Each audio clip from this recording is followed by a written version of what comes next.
सिंह, आपका physics tutor. आज हम बात करेंगे रिफ्रैक्टिव इंडेक्स के बारे में।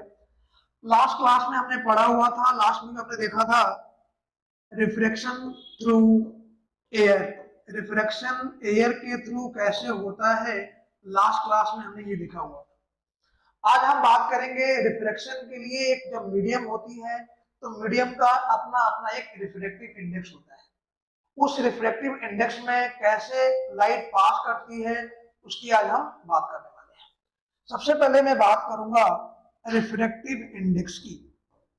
रिफ्रैक्टिव इंडेक्स, रिफ्रैक्टिव इंडेक्स एक ऐसी प्रॉपर्टी होती है जो किसी भी मीडियम के अंदर लाइट कैसे बेंड होगी, लाइट की डेंसिटी कैसे चलेगी, लाइट की जो स्पीड है तेज होगी स्लो होगी, उसकी हम बात करते हैं। रिफ्रैक्टिव इंडेक्स के अंदर जो फॉर्मूला बनता है ये बनता है speed of light in air divide by speed of light in medium. Speed of light in that medium, उस मीडियम के अंदर स्पीड कितना है उसके प्रोपोर्शनल होता है, उसके इनवर्सली प्रोपोर्शनल होता है। मीन जो रिफ्रैक्टिव इंडेक्स है inversely proportional to velocity of that medium. उस मीडियम के अंदर लाइट की वेलोसिटी कितनी है उसके इनवर्सली प्रोपोर्शनल होता है रिफ्रैक्टिव इंडेक्स। अगर मैं आपसे बात करूं, कंपेयर करूं, याद हो हमने लास्ट क्लास में पढ़ा था, लास्ट क्लास में हमने देखा था रिफ्रैक्टिव इंडेक्स की बात किया था, हमने पढ़ा था जब लाइट रेयरर से डेंसर में जाती है, रेयरर टू डेंसर की हमने बात करी थी। तो अगर रेयरर मीडियम की बात करें और डेंसर की बात करें तो डेंसर का मतलब क्या है, इसकी डेंसिटी ज्यादा है, तो डेंसिटी ज्यादा होगी तो लाइट को ट्रेवल करने में क्या होगी, थोड़ी सी टाइम लगेगी। मीन्स लाइट की स्पीड क्या हो जाएगी, थोड़ी स्लो हो जाएगी। अगर रेयरर की बात करें, रेयरर में क्या होगा, लाइट पास कर रही है मीन्स ये फ्री है तो लाइट जल्दी पास कर जाएगी। तो हम डेंसर की बात करें, यहाँ पे वेलोसिटी ऑफ लाइट क्या हो जाएगी, स्लो हो जाएगी। Velocity of light will be slow. But अगर हम रेयरर की बात करें, रेयरर में लाइट क्या हो जाएगी, यहाँ पे वेलोसिटी क्या हो जाएगी, यहाँ पे लाइट की, यहाँ पे फास्ट हो जाएगी। तो मैंने कहा था रेयरर और डेंसर को कंपेयर करते हैं तो रेयरर का जो रिफ्रैक्टिव इंडेक्स है वो ज्यादा होता है डेंसर से। तो हम क्या देख रहे हैं कि जो रिफ्रैक्टिव इंडेक्स है इनवर्सली प्रोपोर्शनल टू क्या हो रहा है, वेलोसिटी ऑफ लाइट हो रहा है। मींस जिस मीडियम का रिफ्रैक्टिव इंडेक्स ज्यादा होगा उसका स्पीड क्या होगा, वेलोसिटी क्या होगा, कम होगा। तो हमने क्या देखा कि अगर लाइट रेयर की हम बात करें, रेयर के अंदर वेलोसिटी क्या हो रही है, ज्यादा हो जा रही है, डेंसर के अंदर क्या हो रही है, वेलोसिटी स्लो हो जा रही है। इसका मतलब जिसकी रिफ्रैक्टिव इंडेक्स ज्यादा होगी उसका जो स्पीड होगा वो स्लो हो जाएगा, जिसका कम होगा वो उसकी स्पीड क्या होगी, ज्यादा हो जाएगी। तो यहाँ पे अगर हम बात करें, सपोज करो लाइट आ रही है एयर से, आ रही है वाटर के अंदर, एयर से वाटर के अंदर आ रही है, तो एयर से, एयर का मतलब क्या हो गया, रेयर मीडियम। रेयरर का मतलब अगर लाइट फॉल कर रही है सरफेस पे तो ये क्या होनी चाहिए, ये टुवर्ड्स नॉर्मल बेंड होनी चाहिए। ये हमने सरफेस के ऊपर एक परपेंडिकुलर ड्रॉ किया नॉर्मल।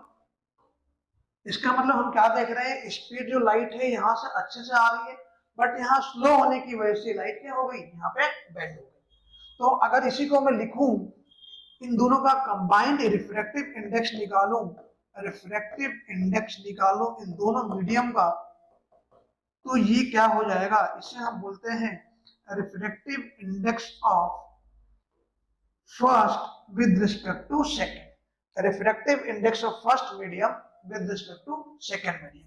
ये क्या हो जाता है, ये हो जाता है μ2 डिवाइड बाई μ1, μ2 डिवाइड बाई μ1। और हमने क्या देखा, सपोज करो इसकी वेलोसिटी हमारे पास v1 है, इसकी वेलोसिटी v2 है, तो हमने अभी देखा कि refractive index is inversely proportional to velocity. तो यहाँ पे mu2 by mu1 that means ये क्या हो गया v1 by v2। तो ये फॉर्मूला भी हम यूज करके यहाँ से mu1 mu2 की वैल्यू फाइंड कर सकते हैं। ये तो हुआ जब लाइट एक मीडियम से दूसरे मीडियम में जा रही है, ये हमें गिवन होता है। लेकिन अगर मैं ऐसे ही उल्टा बात करूं, जैसे मैं कहूं, मैं बोलूं mu refractive index of second with respect to first, तो ये क्या हो जाएगा, ये हो जाएगा mu1 by। बट अगर हम स्नेल्स लॉ की बात करें, जो स्नेल्स लॉ था, जो लॉ ऑफ डिफ्रैक्शन था, हमने ये पढ़ा था, याद हो, सबको याद होगा। स्नेल्स लॉ, जो लॉ जो रिफ्रैक्शन है, वो क्या बोलता है, साइन आई अपॉन में sine r equal to mu. अब ये जो म्यू था refractive index of combined medium, और we can say refractive index of that two या दैट कंबाइंड मीडियम, या we can say refractive index of a pair of medium. तो इसका formula हमने क्या ड्राइव किया, अभी हमने पीछे mu2 by mu1। तो यहाँ पे sin i by r जो स्नेल्स लॉ है, it will applicable for mu2 by mu1। जब mu2 by mu1 की हम बात करेंगे, मींस जिस मीडियम में लाइट रिफ्रैक्ट हो रही है उसका रिफ्रैक्टिव इंडेक्स डिवाइड बाय जिस मीडियम में लाइट इंसिडेंट हो रही है उसका रिफ्रैक्टिव इंडेक्स, ये क्या होगा, that will be refractive index of the combined medium, और we can say that medium या that refractive index will be applicable for Snell's law. तो स्नेल्स लॉ वही अप्लाई होगा जहां पे रिफ्रैक्टिव इंडेक्स, दैट मीन जहां पे mu2 by mu1 का फॉर्मूला हम अप्लाई करेंगे। लेकिन अगर मैं आपसे कहूं कि मेरे पास refractive index of first respect to second है, ये कौन सा लॉ है, ये स्नेल्स लॉ है। बट इसकी वैल्यू कितनी थी, इसकी वैल्यू हमने निकाली mu2 by। लेकिन अगर हमें, इसका मतलब हो गया refractive index of first medium with respect to second, refractive index of first medium with respect to second. तो अगर हमसे ये बोला जाए कि mu2 1, तो ये क्या हो जाएगा, इसकी वैल्यू क्या हो जाएगी, mu1 by mu2 हो जाएगी।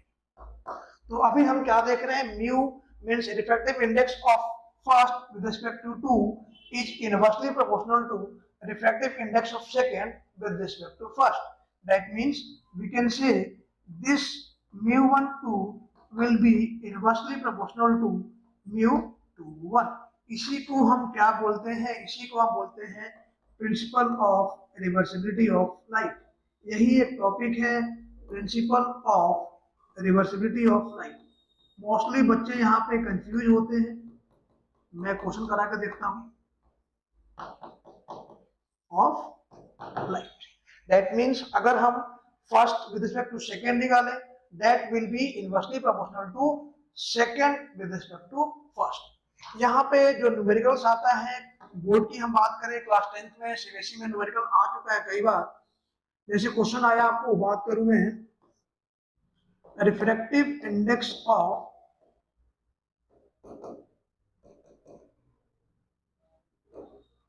x with respect to y is 3/4 and y with respect to z is 4/3. Then find refractive index. Find refractive index of x with respect to z। Question देखने में टेढ़ा लग रहा है लेकिन बहुत ही आसान तरीका है।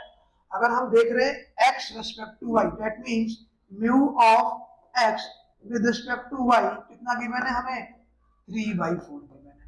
इसका मतलब क्या है, यहाँ पे हमें गिवन है mu of y divide by mu of x, ये हमें गिवन है। दूसरा केस क्या कह रहा है, y with respect to z, mu of y with respect to z, ये कितना गिवन है हमें, म्यू z अपॉन में म्यू y। हमें निकालना क्या है, mu of x with respect to z, that means mu z divide by mu x निकालना है। हमें ये वाला फैक्टर फाइंड करना है। तो अभी हम देखेंगे कि mu z किस कंडीशन में आ रहा है। mu z यहाँ z ऊपर आ रहा है, इसका मतलब ये वाला जो रिफ्लेक्टिव इंडेक्स होगा ये क्या होगा, ऊपर होगा। दैट मीन्स मैं इसको लिख सकता हूँ mu of y with respect to z ऊपर चला गया। अब मैं मल्टीप्लाई करूं या डिवाइड करूं, ये मुझे देखना है। ये तो हमारा फैक्टर मिल गया, और क्या चाहिए, x चाहिए। तो x इसमें क्या हो रहा है, नीचे में है, इसका मतलब मैं इसको मल्टीप्लाई करूंगा। तो मैं मल्टीप्लाई करूंगा तो कैसे आएगा, यहाँ पे मैं क्या कर रहा हूँ, मल्टीप्लाई कर रहा हूँ into mu of x with respect to y। अब दोनों की वैल्यू में पुट कर देता हूँ। y रिस्पेक्ट टू z कितना आ रहा है, mu z by mu y, mu z by mu y। x is respect to y कितना आ रहा है, mu y by mu x, mu y by mu x। तो हम क्या देख रहे हैं, ये कट बचा कितना, mu z by mu x। हमें निकालना क्या था, mu z by mu x। Principle क्या किया हमने, इस वाले रिफ्लेक्टिव इंडेक्स को इससे मैंने क्या किया, मल्टीप्लाई कर दिया, तो हमारा आंसर आ गया।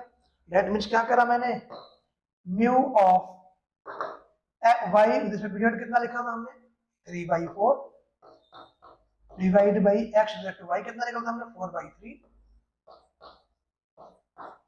कितना आ गया इसका आंसर। ऐसे ही पेपर में आपको क्वेश्चंस मिलते रहेंगे कि किस टाइप से किसका रिफ्लेक्टिव इंडेक्स किसके रिस्पेक्ट में निकालना है, हमें इसका ध्यान देना होगा।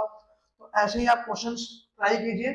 बाकी किसी को डाउट होता है तो कमेंट सेक्शन में डालिए, और ऐसे ही वीडियो देखने के लिए आप लोग इसे सब्सक्राइब कीजिए, लाइक कीजिए। तब तक के लिए मिलते हैं अगले वीडियो में। Bye bye.